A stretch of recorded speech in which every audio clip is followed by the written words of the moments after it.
Hello, welcome to Let's Go Farming, and today we'll be looking at green maize with Mr. Ronald Namuswa, who is the farmer for this episode. We are at Swalumba Farms here in Lubuyu area of Livingstone. My name is Mutsinta Nyanga. Stay tuned.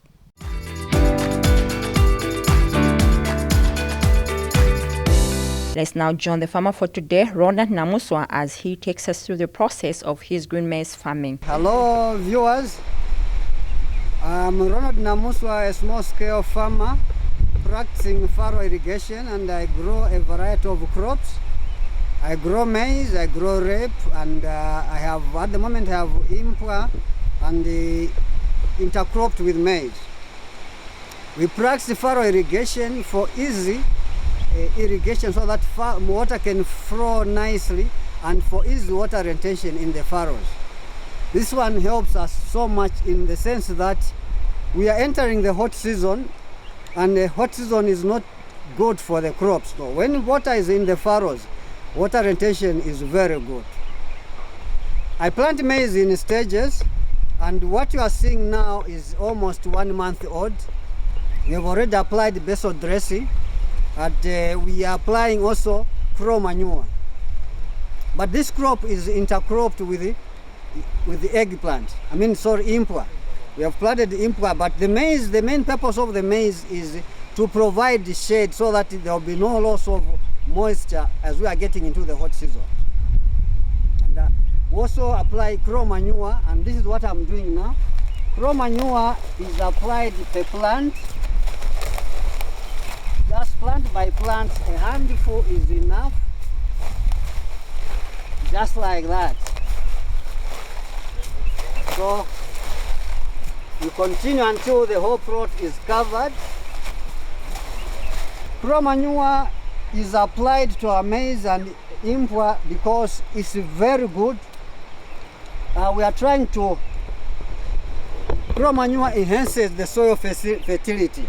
In organic fertilizers, they burn the soil, the humus of the soil. With time we find that the soil will lose its fertility.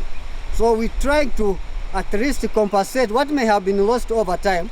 You apply crow manure to enhance the soil fertility.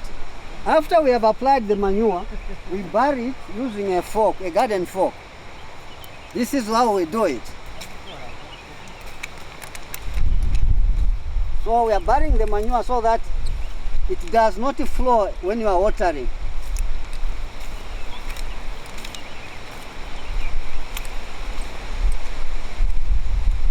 So this one helps, at least every plant will benefit from the applied manure.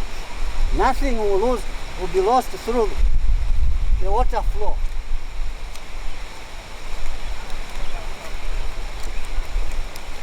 So after we have done this, we leave it for a day so that at least the air can penetrate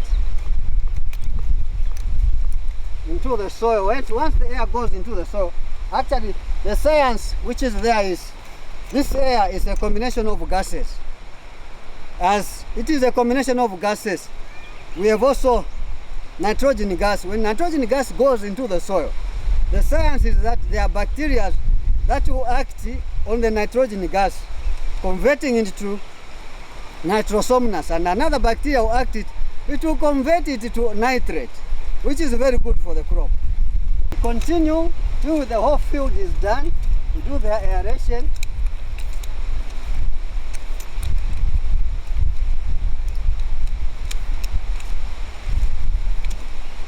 But care must be done so that you don't disturb the roots of the plant.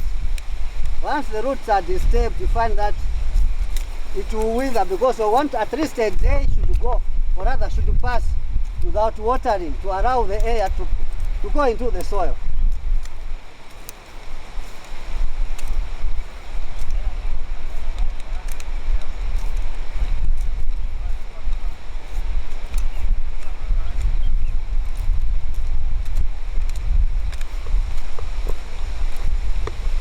So this is what we do.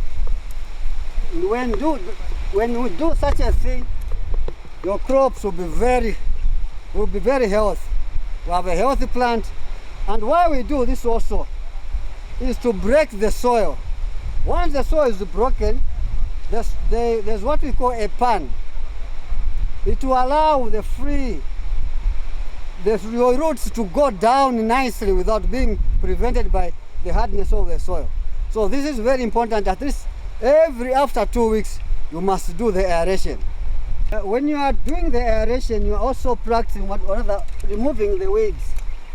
You remove your weeds if there are any, as it is the case here, so that at least the crop should benefit from the applied manure only.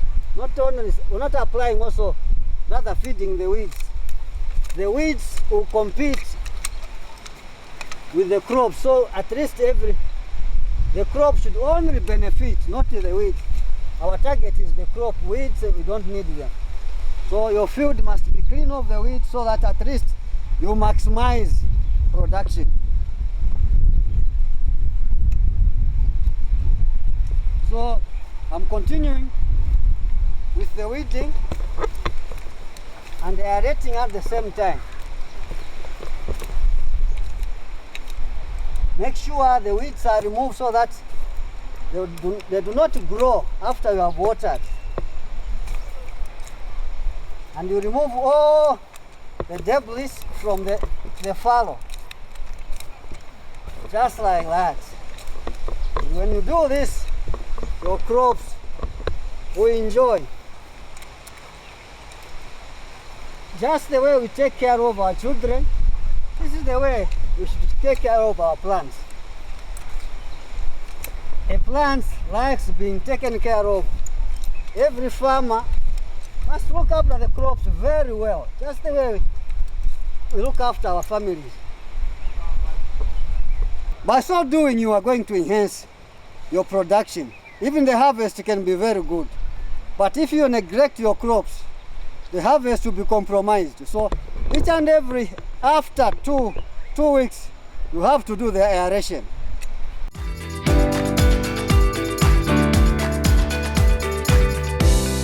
Welcome back, viewers. Before we went on a break, I explained how we apply manure and the aeration, also the weeding. Now, we are moving on to another stage where this maize is intercropped with impua. The main purpose of intercropping is one, to provide shade as we are getting into the hot season. Number two, if one crop fails, at least the other crop will give you something, so that you don't lose out completely if there's a crop failure. Hence, the idea of intercropping. My maize is staggered at about 70 centimeters apart. So it does not provide so much shade to the impua. At least every crop, the maize and the impua, must benefit from the sunlight. This is why I've put them at least a very good spacing. So that all the crop, the impua, the maize, is benefiting from the sun. Because if there's overshadowing, one crop will not grow very well. So I've tried to put them at a good stance, or rather spacing. And as we are seeing, the maize, we have applied the manure, we have done the weeding. So after aeration, we'll do the watering tomorrow. Bear in mind that not all crops are good for intercropping. They are what we call companion crops to each crop. So at least impua and maize, they are companion crops. They can grow together without any problems. But if you grow like rape, it cannot do well where you have planted impua, because the rape will be overshadowed by the impua, because impua is a tree. It will go up and then provide the shadow. It will be shading the rape. So as a result, rape cannot do very well. But with the maize and impua, they are almost going up. As a result, the benefits are very good. Where we are now, this is my first stage, but now we are moving on to the second stage where maize is almost tasseling. I'll show you, you are going to see how the maize is. So we are moving on to the second stage.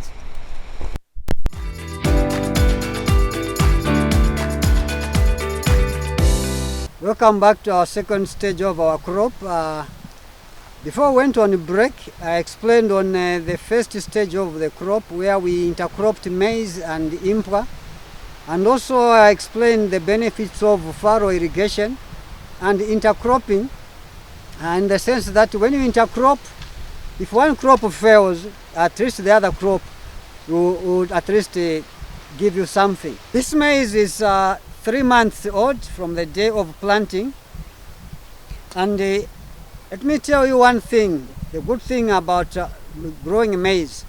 Maize in farming is one of the easiest crops to grow. It doesn't have got a lot of diseases or pests. The only pests that one may encounter are armyworms and stalk borers. So this maize, from the time it germinated, I've been spraying at an interval of after 2 weeks to combat the armyworms. Unfortunately, the other week I was a bit busy. I never sprayed, and I've seen traces of armyworms. Now, the crop, rather the maize, requires a lot of weeding so that it does not compete for food. At least it should be only the crop that is benefiting from whatever fertilizers or whether the manure that you are applying. So weeding must be tip-top. Let me demonstrate how I do the weeding. This is how we do it.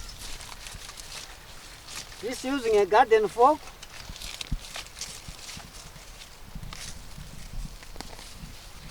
I remove the weeds so that the crop is independent of the weeds. Make sure as you are weeding, you are also maintaining the furrows. Because once I'm not maintaining the furrows, we use the water pump to irrigate. Now, when the furrow is disturbed, you find that you spend a lot of time watering on the small portion of the garden. And you also spend a lot of fuel. Remember, fuel is very expensive these days. At least try to do a good job, maintain the furrow, and also remove the weeds. Once you are doing that, at least you find that the time to irrigate is reduced, and also the cost of irrigation is reduced. So we are doing two things at the same time: reduction of time taken and reduction of the cost. So I'm removing the weeds bit by bit so that the crop is benefiting.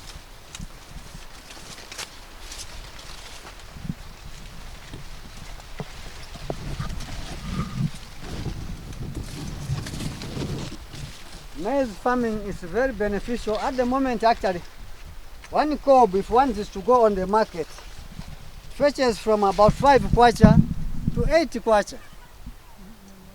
So it is quite beneficial and profitable. With this hard economy, at least one can have something at the end of the day.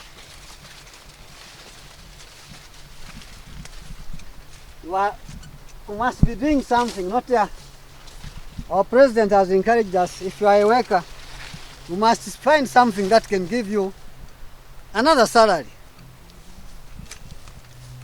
Not just depending on government salary, but you can do something that can give you money besides your salary. So when you are removing the weeds, at least make sure that you remove them completely from the furrows and you completely uproot them and put them on top of the furrow so that you avoid them from, rather prevent them from growing. Taking into mind that the furrow must be maintained. Because if you don't maintain the furrow, irrigation becomes a challenge at the first watering. You find where you are supposed to spend only 2 hours, you spend 3 hours. So maintaining the furrows is very important. As you have seen, your maize must always be watered. We just did the watering yesterday. And this is a critical stage for the maize because it is about to tassel. So it requires a lot of water to ensure that the crop is well watered. Just after 2 days you must do the watering so that it is not compromised. That way you are sure of your crop giving you a good yield. But if you compromise on the watering, also the yield will be compromised. So make sure that when you are watering, it must be at least an interval of 2 days or 3 days, not more than that. That way you are going to enhance your production. The maize, as I said earlier on, it has got at least two pests, the maize borers and the stalk borers and the armyworms. So when controlling this, I spray at an interval of every after 2 weeks. I use 2 types of chemicals in this, benzo extra and tejas. I found that tejas is a very good pesticide when it comes to controlling armyworms. It controls both the larvae and the adult armyworm. So that way, at least it gives you a time to rest. Other than other chemicals, find that it can only control the adult pest, but the eggs may not be controlled. Maybe find that every after 3 days, it requires you to come back and spray. But for tejas, it controls both the eggs and the larvae. So it will give you at least time to relax before you come back to spray. As you are spraying, make sure that you don't use the same pesticide time and again. At least you must be interchanging them. You spray this week with tejas. The other time you come and spray, you use benzo extra. Then again you come back to tejas, just like that, so that the pesticide does not develop a resistance. Because if you are using just one pesticide time and again, the pests will develop the resistance, and the result is going to say, no, this chemical is not working. So interchanging the pesticides is very important when you are spraying. So once you have removed the weeds on the sides of the fallow, the water will be flowing nicely without any disturbances. As a result, we are going to reduce the time of watering. Now we are going for a break, and when we get back, I'll show you how we do the spraying.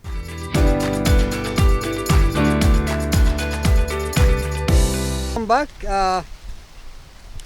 When we came to this phase, the second stage of our maize, I never explained how I do the fertilizing.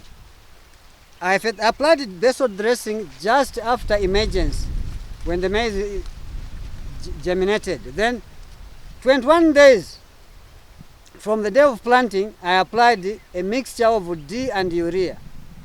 And then I'm just waiting to apply the third stage of fertilizer. The next week I'll be applying the third stage of fertilizer, which will be just urea. This will boost the cobbing. But the challenge, as I said on, we have armyworms and the stalk borers. You can see how this one has been affected. This is how armyworms behave. I delayed a little bit because I was a bit committed at the place of work. Due to work, it took me about 3 weeks without coming rather to attend here. It was only my attendants that were helping me. So the spraying was compromised. As a result, armyworms have attacked my field. See, this is how armyworms are behaving. Another one here has been eaten. But there is this for us to control. Once your crop is attacked like this, don't give up. Just spray. See, the heart of the maize is very strong. Once you spray, the armyworms will go, then the maize will continue going up. But another thing, once your maize has tasseled, you should not give up spraying. You should now target the cobs. The area of the cobs, that's where you target your spraying. So keep on spraying so that your cobs are free from the stalk borers. At this point, let me show you how I do the spraying. And I'm using tejas as the pesticide to control the armyworms. The other time I was using benzo extra. Now I'm using tejas. I've already done the mixture. I'm just going to pick the sprayer and start the demonstration. First, you agitate the chemical by shaking the sprayer. As I'm doing it, you shake and then you start spraying. As you may see, this is how the armyworm has attacked the crop. And when you spray, you just target the tip of the crop to go like that. You don't spray the whole crop. just the tips, the chemical will flow down to where the pest is, just like that.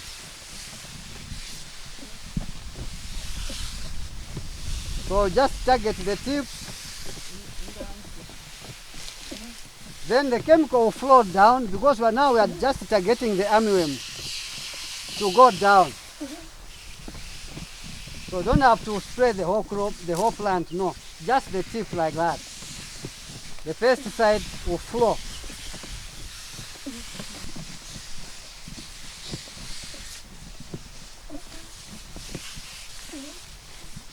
As I said earlier on, maize is very easy to grow, unlike tomato. Tomato has got a lot of diseases and fungus. This is how I do the spraying, and the next time I'm going to spray, it will be Saturday again. So at least every after a week you have to do the spray so that you control. You don't need to compromise. The longer you take, you are compromising with the pesticides, the pests that may attack your crop. So you have to, your spraying calendar must be marked. You don't have to compromise on the days you are supposed to spray. So this is how the spraying is done.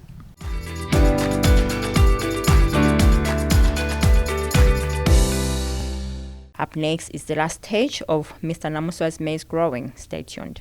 This maize is 3 months old plus. As you may see, it is cobbing, it has tasseled and putting cobs. And the goodness for this variety, it is putting 2 cobs. Most of the plants are putting 2 cobs, as you may see, which is very good for a farmer. When a plant gives you double cobs, meaning you are at an advantage side, unlike only 1 cob. So green maizing is very profitable. Let's go for it. It gives you good money other than if you are to dry the maize. Once you sell your maize while green, at least your profits are very good compared to drying the maize. As you may see, the maize is growing very well. It is flowering and filling cobs. But as I can see, this one, it has folded in a way, for lack of a better language. So this maize has not failed to perform. All you need as a farmer is to break the top so that you free it. Once it is free, it is going to tassel nicely and give you a cob. So as a farmer, you don't have to pass on the sides of your field. You have to go through the maize field. You check how your maize is performing. Is it okay? When you see a problem, eradicate that problem so that your production is maximized. Once problems are compromised, even the yield is going to be compromised. Variety is late maturing variety, and also as a farmer, maybe I should mention timing when to plant is very important. This crop is taking a little bit longer than expected because I planted it early in the cold season. Cold season compromises growth, but once you plant when it's warm, your crop will grow very fast because of the warm temperatures, and there will be no compromise. But once you plant in cold season, it's a challenging situation because it will take a little longer, and even the expense on watering will be high. This stage also, you don't need to give up spraying. You continue spraying once in a while, so that now when you are spraying, you are just targeting the cobs to prevent the stalk borers from attacking your cobs. Once you are doing that, your cobs will be very clean. But we still have a disadvantage. When your maize is filling seed, the birds will attack. As you may see, I've seen one which has been attacked by birds. You cannot control. You just have to continue living with the birds and let them continue eating your maize. You can't control it, you can't spray. But when the cobs filling is in its initial stage, you can spray, as I said earlier on, to control the stalk borers.